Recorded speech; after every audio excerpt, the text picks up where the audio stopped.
Si le Français Lecomte a battu hier l'Allemand Stitch, c'est peut-être le seul combat que nous remportons contre l'Allemagne, puisque désormais nous allons former une armée avec eux, l'armée franco-allemande, Patrick Fonte. Orage! Laurent Ruquier dirait qu'il y en a eu toute la nuit sur les Alpes. Des orages. Oui, d'accord. Oui. Le bide. C'est pour toi. J'ajouterai plus finement au désespoir.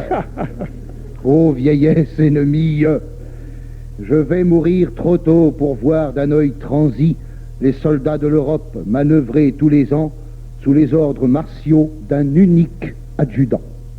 Un unique adjudant qui sera polyglotte et qui dans 12 langues ordonnera « Horvitchot ». Un unique adjudant qui dans 12 jargons apprendra 12 manières de se faire traiter de con. Déjà, l'armée allemande jouxte l'armée française. Enfin, ils vont la chanter juste, la Marseillaise. Et pour peu qu'ils la chantent sur un texte jovial, ça changera des conneries du texte original. Qu'un sang impur abreuve nos sillons. Fini. Comment peut-on encore gueuler ça aujourd'hui? J'entends des voix qui disent « Faut pas toucher à ça, je touche à ce que je veux !» quitte à me salir les doigts.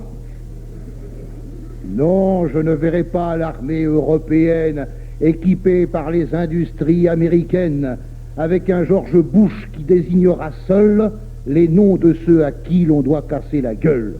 Marre de voir l'Amerloc dicter sa loi au monde avec ses commandos de puritains immondes et sa statue de la liberté froide, hautaine, qu'en finit pas de brandir sa glace à l'italienne.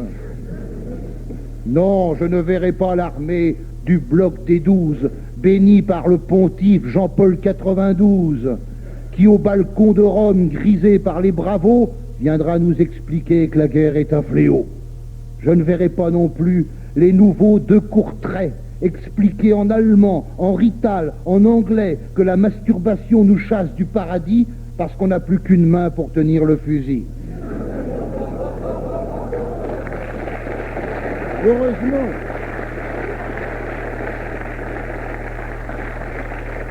Heureusement, il y aura pour se joindre au concert de tout ce que l'Europe compte d'ardeur guerrière, la Suisse.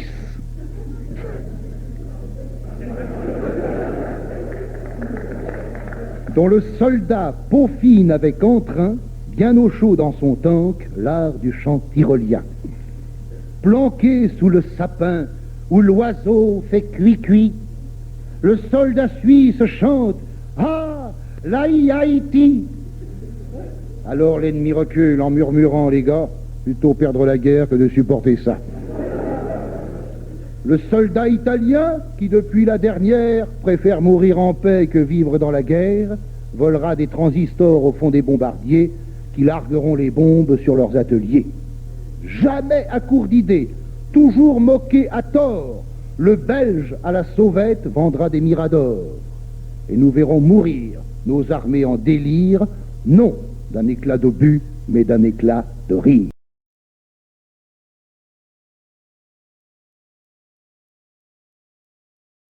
Alors Francis, quelqu'un ici que vous avez peut-être croisé sur les planches de France et de Navarre, parce que vous fréquentez parfois les mêmes théâtres, c'est Patrick Fonte. On a joué dans un film ensemble, Le Roi des Cons. C'est pas vrai. C'est pas Patrick? Alors ça, il nous l'a pas dit. C'est pour ça que j'attendais. Mais d'ailleurs, c'était très bien, on a été des belles scènes ensemble. D'ailleurs, je vais en Il parler. était déguisé en émir. Mais c'est pas Patrick. Je vais en parler, c'était en été 80. C'est ça. Le Roi des Cons, Patrick, c'est peut-être pas le même. Je vais vous raconter comment ça s'est Ah bah passé. d'accord. Bon, voilà. C'est au cours d'une période difficile que nous nous sommes connus, Francis et moi. Difficile parce que nous tournions dans Le Roi des Cons. Un film qui réunissait tant de gonzesses à poil que le mot con doit être pris dans le sens anatomique. Et qui par conséquent aurait dû s'intituler Le Roi des culs. Attention, attention, il ne s'agissait pas d'un porno, n'est-ce pas Francis, hein? Non, non, hélas. Ah, si je dis hélas, c'est qu'en 9 jours de tournage, et là, je n'invente rien. Moi, j'ai tourné 9 jours de suite. En 9 jours de tournage, il m'a fallu frôler des créatures de rêve dans un état de bandaison permanent qui se poursuivait la nuit, et donc 24 heures sur 24, pendant 9 jours et 9 nuits, soit 216 heures sans débander. Je ne souhaite pas ça à mes pires ennemis. Je te rappelle que toi, tu n'as tourné que 9 jours, moi 2 mois. Hein, c'est pas Mais lui, ses copines me l'ont dit, il fait dans le court-métrage.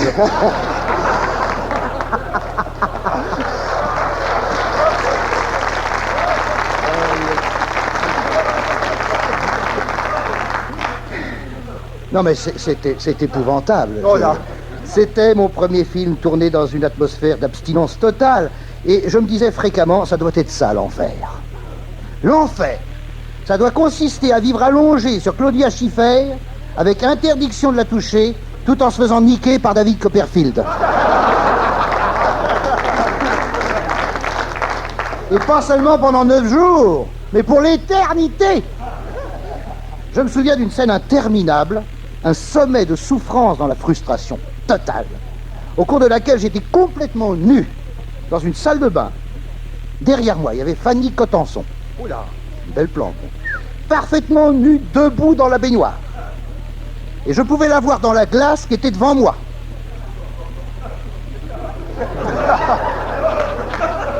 Le metteur en scène me donnait ses directives, mais dans le miroir, il y avait le visage de Fanny, les cheveux de Fanny, les seins de Fanny, le ventre de Fanny, les cuisses de Fanny, la founette à Fanny.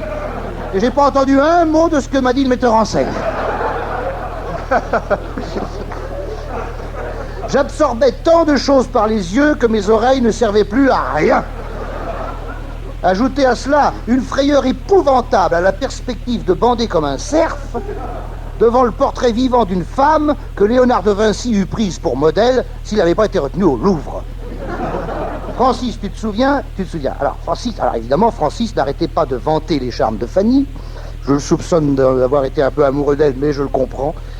Je l'entends encore me dire entre 2 prises, on était sur un canapé, là, dans un appartement.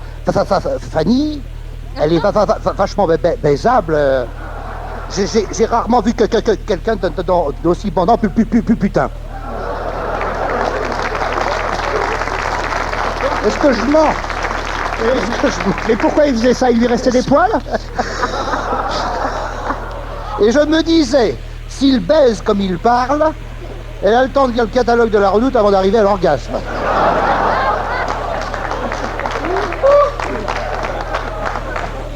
Bref, la séquence fut tournée sans catastrophe, car pour ne point feuger, je m'efforçais de penser furieusement à Daniel Gilbert. Et quand le film est sorti, quel ne fut pas mon soulagement de voir que je n'avais été filmé qu'au-dessus de la ceinture. Oui, mais la question reste en suspens. Pourquoi le metteur en scène m'avait-il demandé de me mettre à poil? J'ai fini par trouver la réponse. Je vous la donnerai cet après-midi à 17h au Café de la Gare.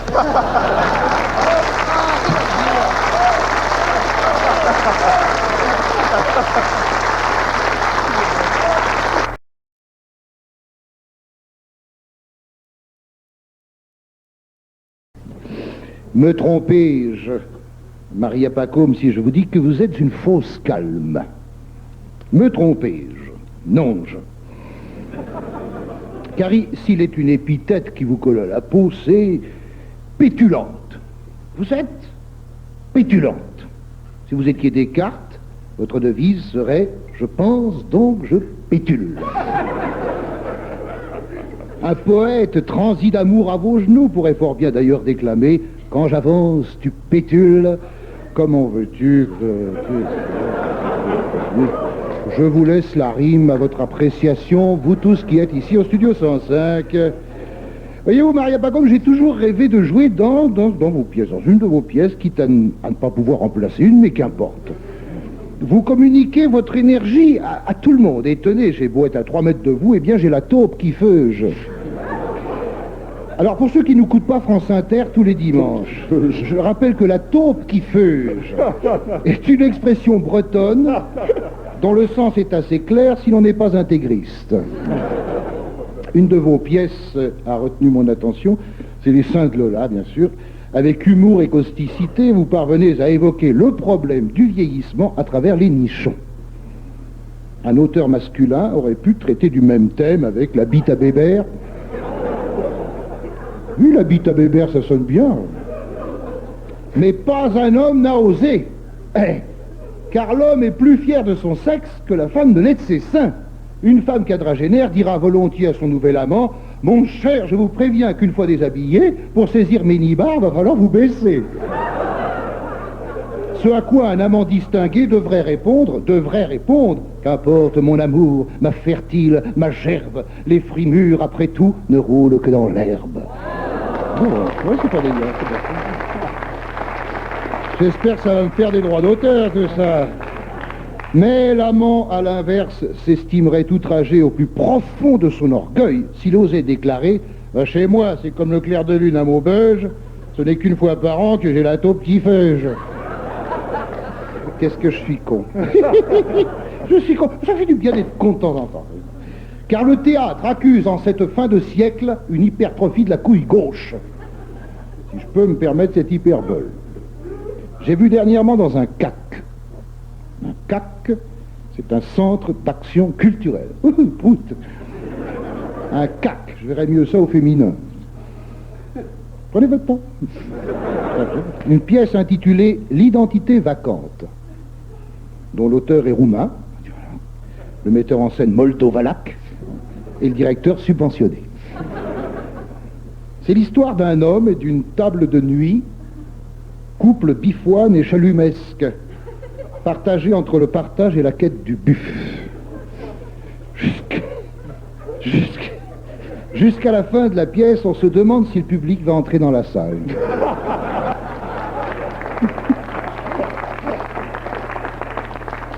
La presse de gauche est dithyrambique, si dithyrambique qu'on souhaite voir arriver Achille Zavata au ministère de la Culture. Avez-vous remarqué que lorsque la culture s'empare d'une distraction, elle en fait toujours quelque chose de chiant? Par bonheur, il y a le public qui finit toujours par reconnaître les siens et qui met le temps nécessaire pour qu'on apprenne ce métier, le plus beau métier du monde, parce qu'on peut se lever tard. Ne soyons pas hypocrites. Tous les efforts de l'humanité tendent vers cette finalité suprême, rester au pieu le matin. La réussite aidant, on se paye une bonne pour vous apporter le petit-déj au lit. Moi, j'ai ma mère, ça va. Et en plus, elle est portugaise, donc ça fait double emploi.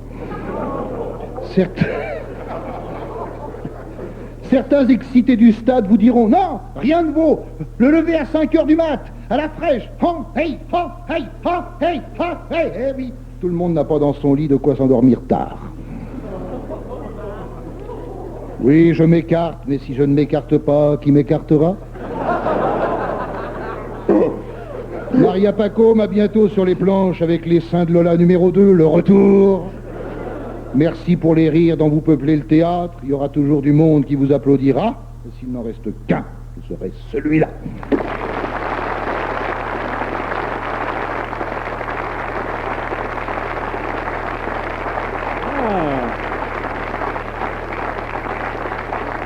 J'ai l'impression qu'il y a un ticket à gauche, Maria Pacôme, avec Patrick Fonte.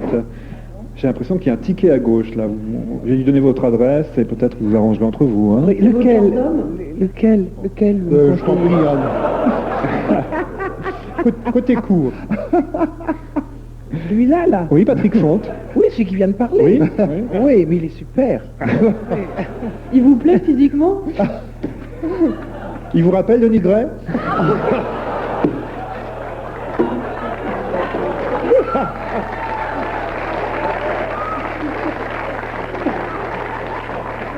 Je me suis vengé. C'est pas parce que tu remplaces Lynn Renault au théâtre actuellement que tu vas... hein.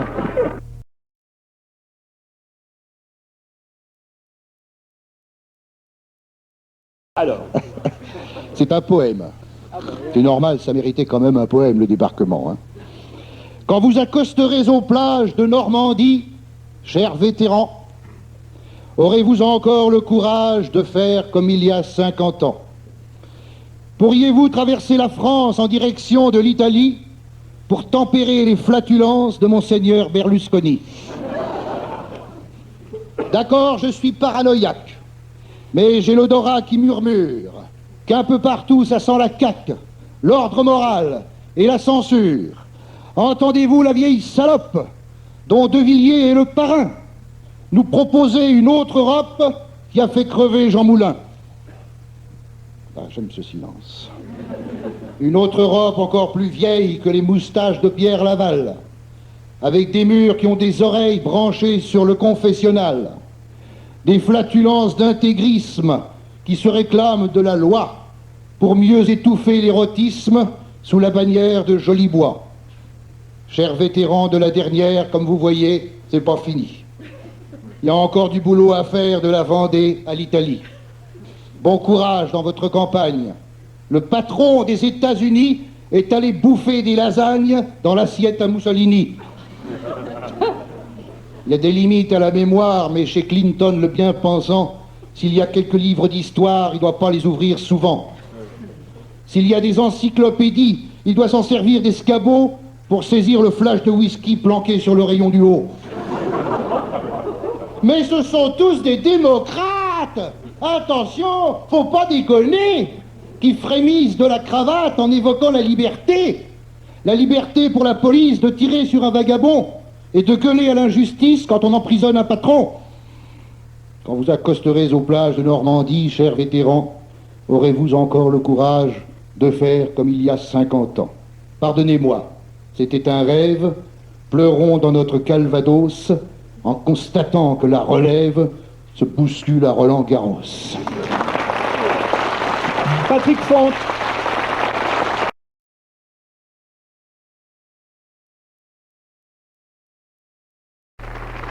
L'été approche, ah oui, c'est bientôt l'été, et les sports d'été approchent en même temps que l'été. Patrick Font les a étudiés, ces sports, pour nous. Le tennis. Le tennis. Je ne regarde pas le tennis à la télé, je m'excuse, hein. J'ai honte, je ne regarde pas le tennis à la télé, mais j'ai payé un tuc pour le regarder à ma place. Comme ça, les voisins croient que je regarde le tennis et ils me considèrent comme un Français normal. Je subis seulement le bruit des balles contre les raquettes, hein. Toute la journée, à toutes les chaînes, comme si on enlevait des tampax à un régiment de pucelles. C'est imagé, ça, encore. Oui, c'est imagé, oui, c'est cela. C'est le mot que je cherchais, c'est imagé. En fait, j'ai détesté le tennis le jour même où j'ai essayé d'y jouer. Aïe, aïe, aïe, ma mère.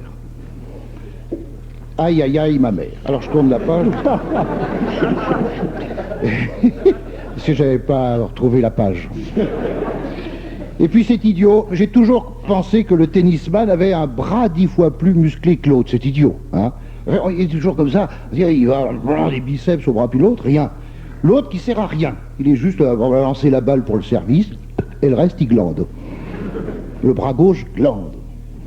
Pourquoi le tennisman ne joue-t-il pas donc avec 2 raquettes, avec interdiction de taper 2 fois de suite avec la même? 2 raquettes, voilà qui aiguiserait la vivacité d'esprit, de manière à développer un autre organe qui est atrophié chez les sportifs, le cerveau. Non, non, non, attention, ne me faites pas dire ce que je vais dire. Non, je ne dis pas que les sportifs sont cons. Non. Non, disons qu'ils sont intelligents comme la Lune.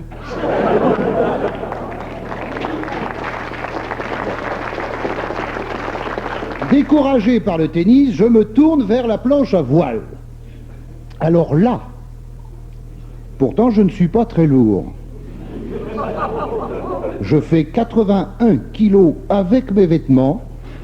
Nu, je ne sais pas. J'ai essayé une fois, le pharmacien m'a conseillé de me rhabiller.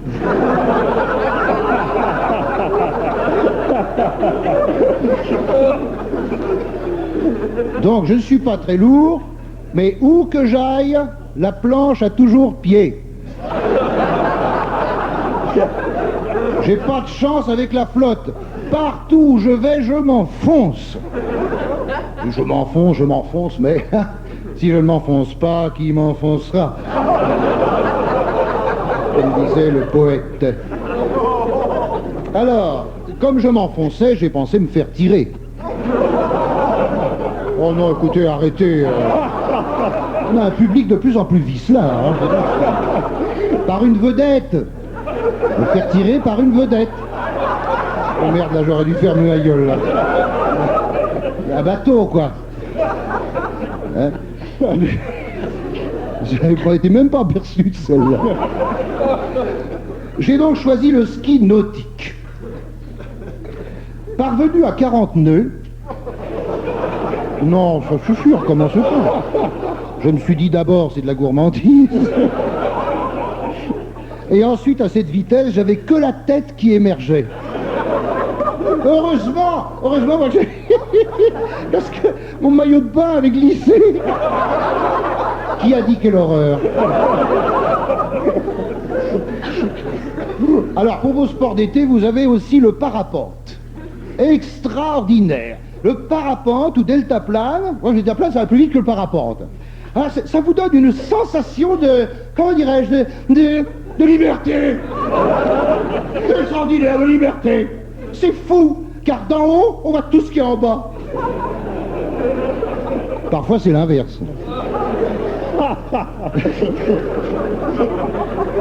Le rire gras, c'est celui de Laurent Ruquier. Hein, parfois vous me faites rire. Non mais il me soutient bien parce que même quand ça marche pas, il rit. C'est ça les copains. Alors j'avais fait une descente avec mon cousin Yannick, en parapente, et là j'ai eu très peur. Il y avait un vent de force 4. 4,5. Il a atterri à cheval sur un parapet. Depuis on l'appelle Yannick sans noix. Ça me fait pas rire du tout. Yannick sans noix. C'est amusant, Yannick sans noix. Donc, privé de ses couilles, il a été embauché à TF1.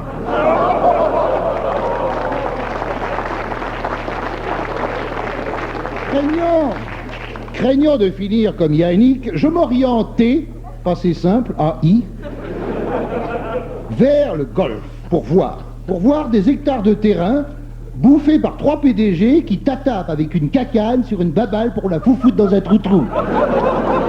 La connerie à son point culminant. Des milliers d'hectolitres d'eau pour arroser le gazon où les Adidas de ces connards se baladent au mépris du manque de flotte qui assoiffe la planète. Si j'en avais le courage, j'irais la nuit chier dans les 18 trous de ces golfs de merde. On se calme.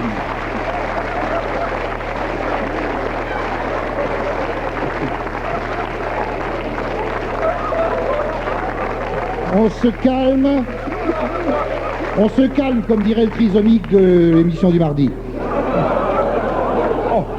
Il y a aussi, je finis bientôt, hein, il y a aussi le rafting. Le rafting, c'est du bateau sur la flotte. Mais rafting, c'est plus à la moding. Faut pas y aller en survêtement, mais en shorting. C'est un maillot de corps. Il n'y a plus de minutage, mais du timing. Il n'y a plus de crétin, mais du créting. Finalement, j'opte pour l'action écologique dans la protection des canards à l'orange. Car s'il y a de plus en plus d'oranges, il y a de moins en moins de canards. Avouez que ça vous embouche un coin.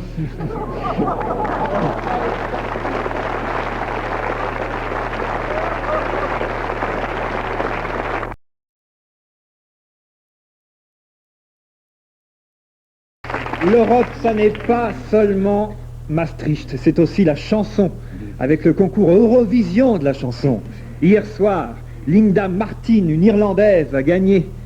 Retenez bien son nom parce que vous ne l'entendrez plus jamais. N'est-ce pas, Patrick Fonte? Oui, Laurent Ruquier, oui. Eh bien, Pierre Bouteiller, qui est un homme remarquable, et qui est directeur de France Inter, non, je dis pas ça pour ça, ni parce qu'il a l'intention de nous augmenter. Pierre Bouteiller voulait, il y a quelques années, supprimer la diffusion télévisée du concours Eurovision de la chanson, estimant que c'était une connerie. Ce qu'il a fait d'ailleurs, pendant plusieurs années. Oui. Alors oui, c'est ce qu'il a fait d'ailleurs. Et il va nous augmenter d'ailleurs. Estimant que c'était une connerie, il n'a pas dit connerie, hein, mais il l'a pensé si fort que ça a couvert ce qu'il a dit. Ce à quoi on lui a rétorqué, enfin, cher Pierre, combien de temps resterait-on assis devant la télé s'il fallait en occulter toutes les conneries? Ça serait la faillite des marchands de canapés. On éteindrait la télé avant de l'allumer. Il n'y a qu'une façon d'échapper à la télé, c'est d'y passer en direct, parce que pendant qu'on y passe, on ne la regarde pas. Cela dit, j'ai quand même regardé hier soir le concours, 3-4 minutes quand même, j'ai regardé le concours Eurovision de la chanson, parce que j'avais un truc à faire, je n'avais pas le temps de regarder tout, j'avais un truc à faire. Alors, en regrettant que le public ne fût pas assis sur des gradins fournis par Albertville. Ce qui aurait permis de dire au présentateur, cher public, les tribunes reposent sur des cales en bois et des parpaings, vous seriez donc bien gentil de ne pas péter. Accompagné par un grand orchestre dont les musiciens jouaient en pensant à leur liste d'achat au supermarché. Des chanteurs et des chanteuses shootés au déodorant vous balancent des merdes où il est question d'amour, d'amour et d'amour. Couché sur son violoncelle, le violoncelliste est toujours à 2 doigts de piquer du nez sur le carrelage. 8 ans de conservatoire pour se faire chier à ce point. C'est plus de la vocation, c'est du commerce. Dans la foule venue applaudir ça, on voit des supporters avec des drapeaux, comme sur le stade. C'est là qu'on voit que plus la foule a de tête, moins elle a de cervelle. C'est pas con ça. Oui, ça mérite. C'est pas drôle, mais ça mérite. On pense à la catastrophe de Bastia, 12 morts et les députés qui observent 1 minute de silence. Combien faudra-t-il de morts pour que les députés ferment leur gueule pendant 1 semaine ?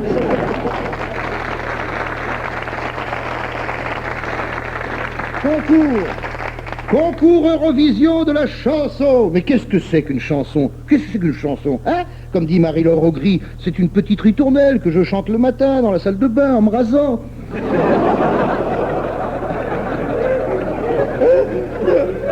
La moustache, hein, pas la founette. La founette. Alors. On se calme. Non, mais elle a raison, Marie-Laure, il n'y a pas besoin de concours pour apprécier une chanson. Moi, ma chanson préférée, c'est La grosse bite à Dudule. Bah, je suis désolé, c'est ma chanson préférée. Jamais elle a été classée au top 50, ni ailleurs. Moi, ma chanson préférée, et je ne suis pas seul à apprécier La grosse bite à Dudule, si j'en crois Monseigneur Lustiger. Formidable. Formidable aussi dans ce spectacle, le gratin des invités qui applaudissent avec la conviction d'un public d'obsédés sexuels participant à une conférence de Marie-France Garot. Plus personne ne sait qui c'est. Bon, alors je prendrai... Vous comme les gens, ça passe vite hein, en politique. Pour se faire chier à ce point, ces gens-là devraient être canonisés, car on se croirait à la messe, la grand-messe, du cantique à la gloire du Dieu anodin.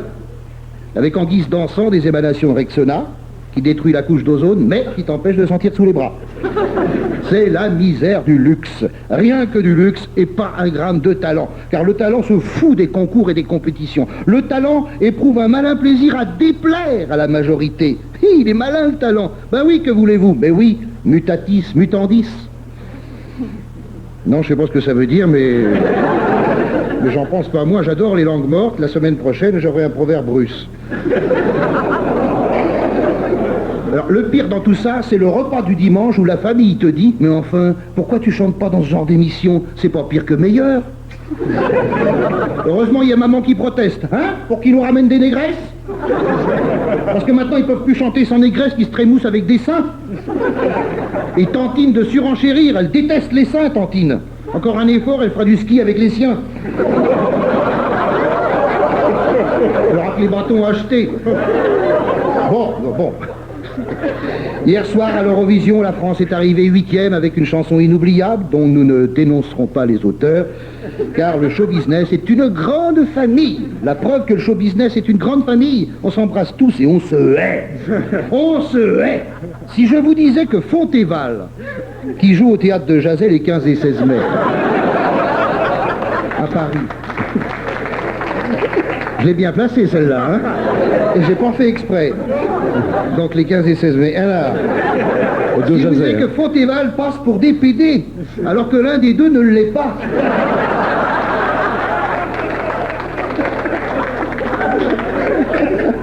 Sacré Philippe.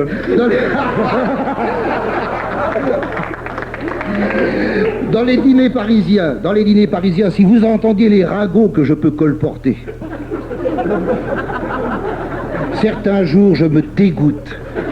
Je me dégoûte, Coco. Et qu'est-ce que je me foutrais comme barbe dans la gueule si j'étais pas non violent?